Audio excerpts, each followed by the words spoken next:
혹시 이런 이야기 들어보셨나요? 역사에선 분명히 졌는데 소설에선 이기는 거요. 그것도 아주 통쾌하게요. 바로 소설 임진록 이야기입니다. 오늘 이 슬라이드들과 함께 어떻게 패배의 역사가 승리의 서사로 뒤바뀌었는지 그 전체 줄거리를 한번 쭉 따라가 보겠습니다. 자, 때는 1592년입니다. 도요토미 히데요시가 이끄는 일본군이 진짜 어마어마한 규모로 조선을 침략하죠. 우리가 아는 임진왜란의 시작입니다. 이 사건은 그야말로 한 나라의 운명을 송두리째 뒤흔든 거대한 비극이었습니다. 근데 말이죠. 당시 사람들은 이 끔찍한 기억을 그냥 묻어두지 않았어요. 여기에 상상력을 더해서 이 처참했던 현실을 완전 짜릿한 승리의 이야기로 바꿔버립니다. 아니, 어떻게 그게 가능했을까요? 바로 오늘 우리가 살펴볼 소설 임진록에 그 답이 있습니다. 자, 그럼 이야기의 시작으로 한번 가보죠. 처음은 정말 뼈아픈 현실입니다. 전쟁 초반에 조선이 와르르 무너지는 그 장면부터요. 상황이 뭐랄까 너무 극명했어요. 한쪽은 오랫동안 전쟁만 준비하면서 조총 같은 신무기로 쫙 무장한 일본군. 그리고 다른 한쪽은 평화에 너무 젖어 있었던 걸까요? 뭐 준비가 안 되어 있던 조선군이었죠. 그 결과는 정말 참혹했습니다. 이 타임라인을 한번 보세요. 정말 기가 막힙니다. 전쟁이 터지고 불과 20일도 안 돼서 수도 한양이 함락돼요. 그러니까 왕인 선조가 어떻게 했을까요? 네, 백성을 버리고 도망가기 시작합니다. 8일째엔 개성, 18일째엔 평양, 그러다 40일 만에는 저 멀리 국경, 의주까지.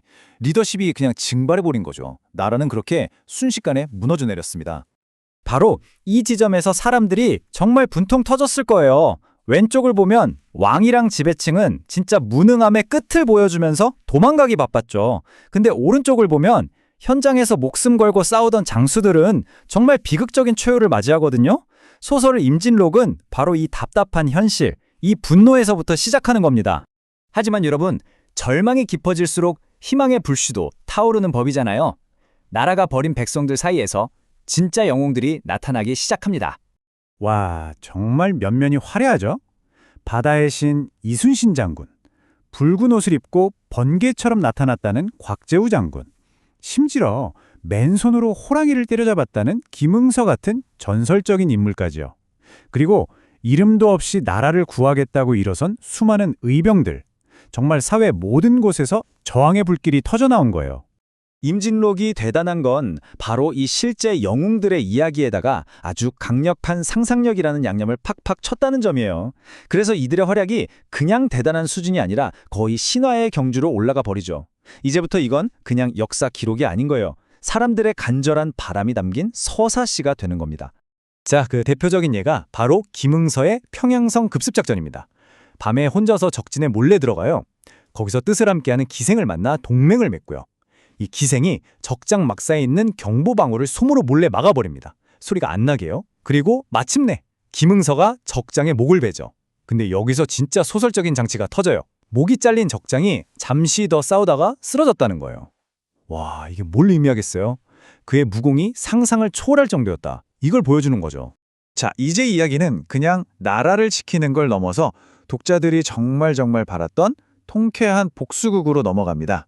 바로 여기서 소설의 진짜 힘이 폭발하죠. 근데 생각해보면 그냥 침략을 막아내는 것만으로는 그동안 당한 서러움이 풀리지 않았던 거예요. 그래서 소설은 여기서 한 걸음, 아니 한 10걸음은 더 나아갑니다. 아예 일본 본토를 직접 공격해서 그 원흉을 벌하는, 현실에서는 절대 불가능했던 정말 짜릿한 상상을 펼쳐 보이는 거죠. 이 과정에서 소설이 어떤 가치를 중요하게 생각했는지도 딱 드러납니다. 바로 일본의 포로로 잡혀간 두 장군, 김응서와 강홍립의 운명을 통해서 말이죠. 한 명은 끝까지 나라에 대한 충성을 시키는데 다른 한 명은 살겠다고 바로 배신을 택해요. 결국 김응서는 변절한 강홍립을 자기 손으로 처단하고 스스로 목숨을 끊으면서 충절이란 게 뭔지를 똑똑히 보여주는 거죠. 하지만 이 소설의 하이라이트, 진짜 궁극의 복수, 가장 통쾌한 복수는요, 칼을 든 장군이 아니라 바로 이분, 승려 사명당이 완성합니다. 이분은 무력이 아니라 도술이라는 신비한 힘으로 일본 전체를 그냥 굴복시켜버립니다. 일본 왕의 사명당의 길을 꺾으려고 진짜 말도 안 되는 시험들을 냅니다. 한번 보세요. 말 타고 지나가면서 만자가 넘는 글씨를 다 외워라. 물 위에 띄운 방석에 앉아봐라. 심지어는 바닥이 벌겋게 달궈진 쇠로 된 방에 가둬버리기까지 해요. 근데 사명당은 이 모든 걸 뭐 이 정도쯤이야 하는 표정으로 초인적인 능력으로 가뿐하게 통과해버립니다. 특히 이 불로 달군 방에서 살아남은 다음에 던지는 이 한마디. 일본이 덥다고 들었는데 어찌 이리 춥단 말인가. 와, 정말 이 대사 하나에 그의 신비로운 힘과 그 대담함이 다 담겨 있죠. 최고의 명대사입니다. 계속되는 위협에 사명당도 마침내 분노가 폭발합니다. 도수를 부려서 거대한 홍수를 일으키고 일본 열도 전체를 바닷속에 가라앉히려고 하죠. 이야말로 이 소설이 보여주고 싶었던 복수의 클라이맥스입니다.